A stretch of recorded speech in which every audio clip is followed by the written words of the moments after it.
Hello students, welcome back to Sachin math classes. जो हमारा MSc का मैथ चल रहा है फ्लूइड मैकेनिक्स एंड सेंसोलॉजी। पहले हम उसके फ्लूइड मैकेनिक्स पार्ट के ऊपर बात कर रहे हैं। फ्लूइड मैकेनिक्स के ऊपर आज हमारा लेक्चर नंबर 16 है। इससे पहले के लेक्चर चाहिए तो नीचे प्लेलिस्ट का लिंक नीचे दिया हुआ है, जाके ले सकते हो। और एमएससी के और भी कोई मैथ चाहिए तो नीचे प्लेलिस्ट के लिंक दिए हुए हैं, जाके देख सकते हो। अगर आपको नोट्स का पीडीएफ चाहिए तो नीचे डिस्क्रिप्शन में टेलीग्राम चैनल हमारा दिया हुआ है, वहां जाके आप नोट्स ले सकते हो। उसके बाद आज का टॉपिक हम शुरू करते हैं। क्या है हमारा? लैग्रेंज इक्वेशन ऑफ मोशन, जो कि मोस्ट इंपोर्टेंट टॉपिक है। 100% हर यूनिवर्सिटी के एग्जाम में पूछे जाने वाला टॉपिक है। अब टॉपिक स्टार्ट करने से पहले मैं आप सभी से रिक्वेस्ट करूंगा कि चैनल पे पहली बार आए तो चैनल को सब्सक्राइब जरूर कर ले। वीडियो अच्छी लगे तो वीडियो को लाइक शेयर जरूर करना और नोट्स टेलीग्राम चैनल से जरूर ले लेना। अभी क्या हुआ है, आज का लेक्चर क्या है कि लैग्रेंज इक्वेशन ऑफ मोशन क्या है। सबसे पहले हम क्या करेंगे, consider a fluid element in the form of a rectangular parallelepiped of edges length. उसके एजेज की लेंथ क्या है? Del x, del Y, del z. Parallel किसके है? To the respective coordinate axis with the centre at centre हमारा दिया O. ये क्या है बेटा? O x Y z. Let u v डब्ल्यू be the component of velocity. किसके कंपोनेंट है? यू वी डब्ल्यू किसके कंपोनेंट है? वेलोसिटी के कंपोनेंट है। पैरेलल किसके है? Parallel to the coordinate axis. क्या क्या बोल रहा है यहाँ पे कि हमें एक फ्लूइड एलिमेंट कंसिडर करना है, किसकी फॉर्म में? रेक्टेंगुलर पैरेललोपाइप की में, जिसकी एज की लेंथ क्या रहेगी? डेल एक्स है, डेल वाई है, डेल जेड है। किसके पैरेलल रहेंगे? हमारे कोऑर्डिनेट एक्सिस के पैरेलल रहेंगे, जिसका सेंटर क्या दिया हुआ है? X Y Z. और हमें वेलोसिटी के कंपोनेंट लेट किया है यू वी डब्ल्यू, जो कि जर्नल है, सभी को पता है, parallel to the coordinate axis. ठीक है। अब ये बोल रहा है X Y Z be the component of the external forces per unit mass. X Y Z है, कैपिटल एक्स वाई जेड है, वो किसके कंपोनेंट है? एक्सटर्नल फोर्स के कंपोनेंट है, external force per unit mass के। रो हमारा क्या है बेटा? डेंसिटी, सभी को पता है ये क्या है, हमारा डेंसिटी का सिग्नल है। अब आगे डायग्राम के ऊपर समझाता हूँ। हमने एक डायग्राम बना लिया है यहाँ पे, और हमने लेट कर लिया ये P Q R S, P dash R dash Q dash, और यहाँ पे हमने कोई पॉइंट जो दिया हुआ सेंटर ओ, जिसको हमें नाम दिया हुआ है एक्स वाई जेड, वो लेट कर लिया इसके बीच में कहीं पे। ठीक है, ये हमारा गिवन है। ये हमने कोई इंटीरियर पॉइंट इसके अंदर मान लिया है, और ये हमने एक्स एक्सिस माना, ये वाई एक्सिस माना, और ये हमने जेड एक्सिस मान लिया। ठीक है। अब ये क्या बोल रहा है कि इसके अंदर the surface force along the x direction is, जो एक्स एक्सिस के अलोंग जो सरफेस फोर्स रहेगा वो क्या रहेगा? ध्यानपूर्वक समझना। एक का एक्स एक्सिस का हम निकालेंगे अभी, उसके बाद वाई एक्सिस का सिमिलरली निकलेगा, जेड एक्सिस का सिमिलरली निकलेगा। एक समझ में नहीं आया तो दूसरा भी समझ में नहीं आएगा। अब क्या है यहाँ पे, हमने क्या है, क्या सरफेस फोर्सेज आएगा? P bracket X minus del X upon 2 comma Y comma Z, minus P X plus del X upon 2 Y Z bracket close del Y del Z. बेटा ये इक्वेशन कहाँ से आई? मैंने आपको बहुत 5-6 लेक्चर हो गए होंगे, उस समय मैंने पढ़ाई थी। इक्वेशन कहाँ से आई? जो बंदे कंटिन्यूस मेरी वीडियो देख रहे हैं वो देखते ही समझ गए होंगे कि सर क्या बोलना चाह रहा है। ठीक है, तो सरफेस फोर्सेज कैसे निकाला था वही सेम यहाँ पे मेथड इसने यूज किया है। अब क्या बोल रहा है यहाँ पे कि इस पे हम टेलर थ्योरम लगा दे। क्या है? इस पे अलग टेलर थ्योरम और इस पे अलग टेलर थ्योरम। अब ये कैसे लगेगी भाई? कंफ्यूज आएगा बहुत से लोगों की, सर ऐसे अलग कैसे लगेगी भाई? टेलर थ्योरम क्या होती है? F A plus H comma B के, दो एलिमेंट पे लगा रहे हैं। यहाँ पे हमारे 3 है, कोमा देखो, एक एलिमेंट, 2 एलिमेंट और 3 एलिमेंट, हम 2 की बता रहे हैं। तो क्या होता है? एफ ए और बी, जो ए है उसको एज इट इज, बी है उसको एज इट इज। यहाँ सी है तो यहाँ क्या हो जाएगा? एफ ए बी सी हो जाएगा, प्लस एच, एच हमारा जो ए के साथ होता है वो क्या होता है? एच, उस एच को एज इट इज लिखो, करली एफ जो बाहर फंक्शन है अपॉन एक्स, प्लस के करली एफ अपॉन करली वाई। ये हमारा इसका फॉर्मूला होता है हमारा बेटा।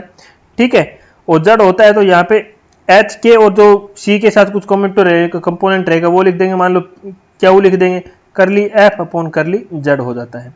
तो अभी हम यहाँ पे क्या करेंगे? सिमिलरली यही टेलर थ्योरम हम यहाँ पे अप्लाई कर देंगे। कैसे अप्लाई करेंगे देखो, अभी आप समझाता हूँ आप सभी को। यहाँ पे यहाँ कंपोनेंट क्या है? एक्स है, ये तो ये पूरा कंपोनेंट है। देखो रफ करता हूँ, आराम से समझेंगे। एक कंपोनेंट तो ये हो गया यहाँ तक, एक ये हो गया, एक ये हो गया। तो इसलिए क्या बोल रहा है, इसको लिखने कैसे है? ए बी सी, 3 कंपोनेंट है, तो एक्स है, वाई है, जेड है, तो लिख देंगे P X Y Z. Minus का साइन क्यों आया? क्योंकि प्लस का आएगा, लेकिन हमारा माइनस का क्यों आएगा? क्योंकि हमें लिखना है एच। एच हमारा क्या है? X plus H. देखो बेटा क्या है? ए प्लस एच है ना हमारा, ये हमारा ए हो गया, ये एच हो गया, ये बी प्लस के हो गया, और ये हमारा क्या हो गया बेटा? सी प्लस पी लगा लो। ठीक है, तो हमें h की वैल्यू लिखनी है। h की वैल्यू क्या है, माइनस डेल एक्स अपॉन 2 है, तो हमने माइनस डेल एक्स अपॉन 2 लिख दिया। f की जगह हमारा p दिया हुआ है तो करली p लिख दिया। हमें x के फंक्शन में x के फंक्शन में लिखना है, प्लस का साइन। अब इसने क्या लिखा, k। बेटा हमारा y के साथ कुछ k प्लस कुछ प्लस में है, कुछ नहीं है, तो बेटा जीरो हो जाएगा, तो ये टर्म भी जीरो हो जाएगी और कुछ थर्ड टर्म आएगी वो भी जीरो हो जाएगी। सिमिलरली हमने इस पे लगाया, तो इसका लगाया तो हमारा ये वैल्यू आ गया। बाहर हमारा क्या था, करली y करली z, मैंने बाहर करली y करली z लिख दिया।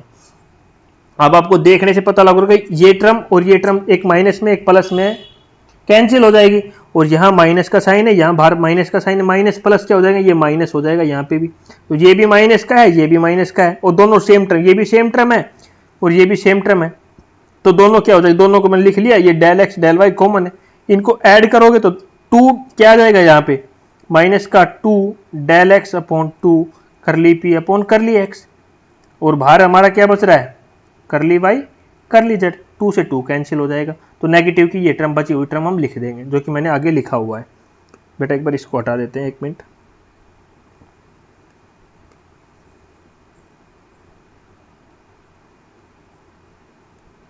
ठीक है, 2 से 2 मैंने काट दिया, यहाँ पे ये किसके पैरेलल आ गई, एक्स एक्सिस के पैरेलल ये आ गई, यही आई थी। सिमिलरली वाई का निकालेंगे तो यहाँ पे एक्स की जगह वाई आ जाएगा बेटा, जेड की निकालेंगे, जेड एक्सिस के निकालेंगे तो यहाँ जेड आ जाएगा बेटा, मैंने वाई लिख दिया गलती से, यहाँ क्या आ जाएगा, जेड आ जाएगा हमारा। ठीक है, बस ये फर्क था बेटा हमारा। ठीक है, जेड एक्सिस के निकाल लिया, वाई एक्सिस के निकाल लिया, एक्स का हमने निकालना सीखा, सिमिलरली करके निकाल दिया।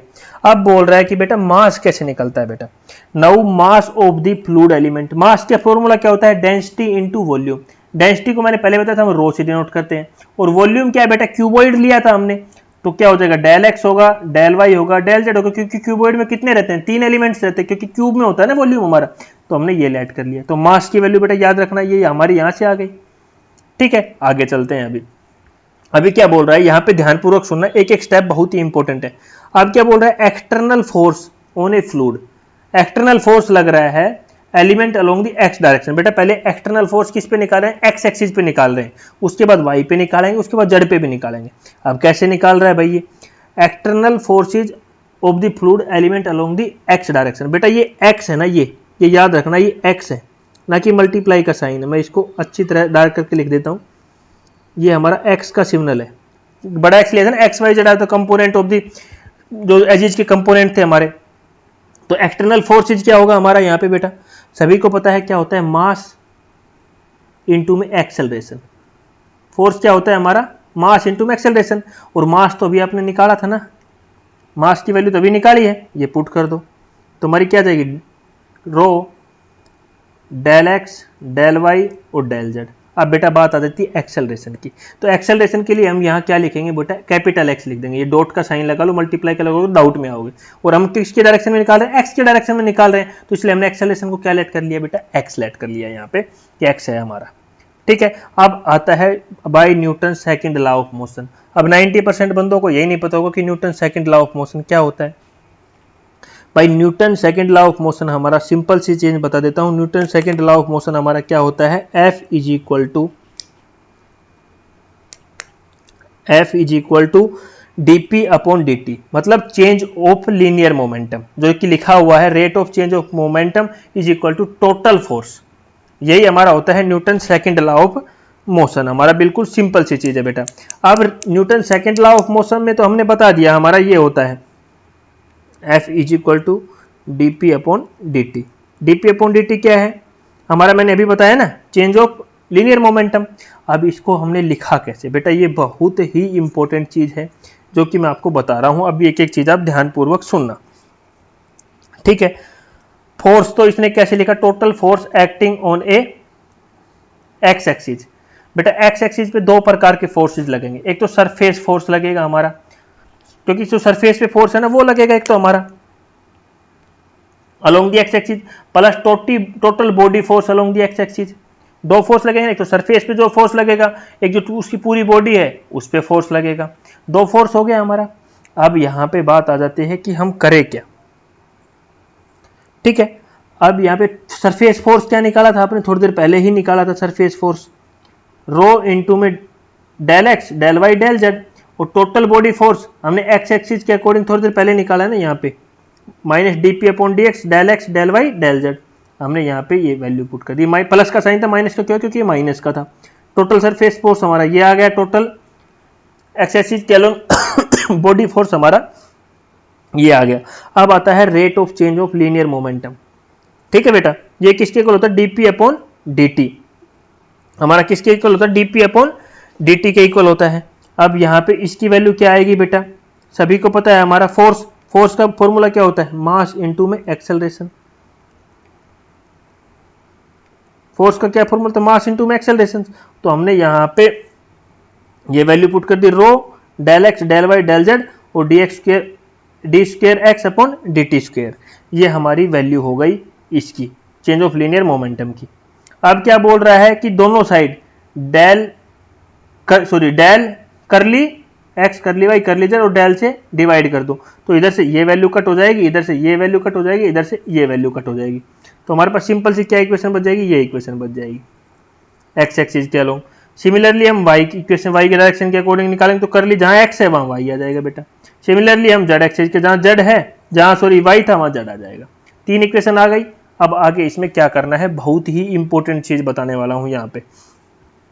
We change the variable X Y Z in the initial coordinate. हमारा एक्स वाई जेड हमने कोई पॉइंट लिया था उनके बीच में, ओ पॉइंट लिया था ना, एक्स वाई जेड कोई बीच में इनिशियल पॉइंट हमारा इंटीरियर पॉइंट को लिया था। अभी ये बोल रहा है कि हमें ये जब 0 एक्स वाई जेड था, ये कुछ टाइम टी के ऊपर था।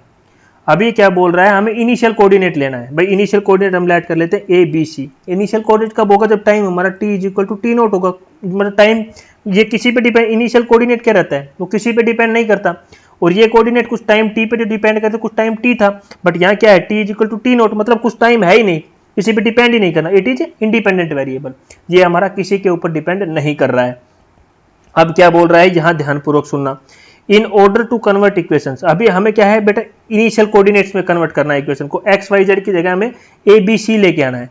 तो क्या बोला, in order of convert of equation of motion in term of independent variables multiply. Equation 1 को मल्टीप्लाई करना है डी एक्स अपॉन करली एक्स अपॉन करली ए से। इक्वेशन 2 को मल्टीप्लाई करना है करली वाई अपॉन करली ए से।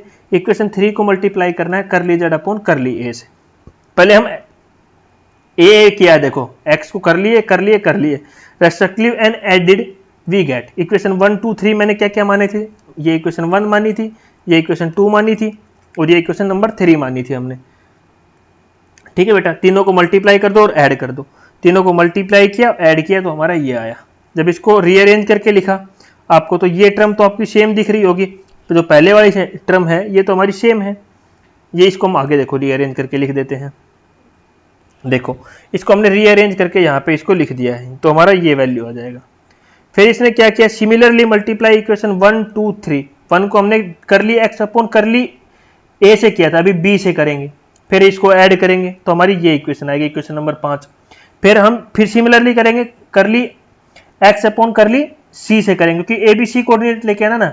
फिर सी से करेंगे सभी को, फिर ऐड करेंगे, तो हमारी इक्वेशन नंबर 6 आ जाएगी यहाँ पे। ठीक है बेटा, तो फिर क्या करेंगे, उसके बाद हम इक्वेशन 4 5 6 को एक साथ कंबाइन कर देंगे, तो हमें क्या मिलेगा, Lagrange form of equation of continuity, जो कि ये रहेगी हमारी। ठीक है बेटा, जिसको हम जैकोबियन की टाइप में लिखा हुआ है यहाँ पे, देखो आपको दिख रहा होगा, अगर अच्छी तरह आपने ये मैथ पढ़ा है तो इसको जैकोबियन टाइप में लिखा है। और यही इक्वेशन क्या कहलाती है बेटा, Lagrange form of equation of motion. यही हमें प्रूव करना था। जब इन इक्वेशनों को कंबाइन कर देंगे तो ये इक्वेशन आ जाएगी, और इसी इक्वेशन को क्या बोलते हैं, Lagrange form of equation of motion बोलते हैं बेटा। यही हमें यहाँ पे पढ़ना था। ठीक है बेटा, जो कि मोस्ट इंपोर्टेंट था यहाँ पे, यही आपको यहाँ पे पढ़ना था, यही हमें इस लेक्चर में बताना था। और ये बहुत ही इंपॉर्टेंट लेक्चर है बेटा, बहुत इंपॉर्टेंट लेक्चर है। ठीक है, अब नेक्स्ट लेक्चर में हम क्या पढ़ेंगे उसके ऊपर अभी थोड़ा सा बता देता हूं मैं आपको। लेक्चर नंबर 17 रहेगा हमारा केल्विन सर्कुलेशन थ्योरम, जो कि बहुत ही इंपॉर्टेंट है हमारी। और हाँ, अगर आपको एमएससी के मैथ का नोट चाहिए किसी भी यूनिवर्सिटी का, प्लस में आपको वीडियो लेक्चर चाहिए, प्लस में आपको प्रीवियस ईयर क्वेश्चन पेपर चाहिए, तो मात्र RS 100 रुपीज़ में नीचे डिस्क्रिप्शन में टेलीग्राम चैनल का लिंक दिया हुआ है, वहाँ जाके आप ले सकते हो। डिस्क्रिप्शन में टेलीग्राम चैनल है BSc MSc मैथ्स के नाम से, वहाँ जाके आप ले सकते हो। हाई मैसेज कर दीजिए, हम आपसे कांटेक्ट कर लेंगे। कोई बच्चा अगर किसी कारणवश नहीं ले सकता नोट्स, कुछ फाइनेंशियल प्रॉब्लम की वजह से, तो डायरेक्ट मैसेज कर सकता है, मैं उसको फ्री प्रोवाइड कराऊंगा। ठीक है बेटा, और सभी के साथ शेयर करो, लाइक करते रहो। कुछ प्रॉब्लम आए तो कमेंट करके बताओ। मेरा टेलीग्राम चैनल है, वहाँ कॉन्टैक्ट करो, हम आपकी प्रॉब्लम सोल्व करने की कोशिश करेंगे। Thank you.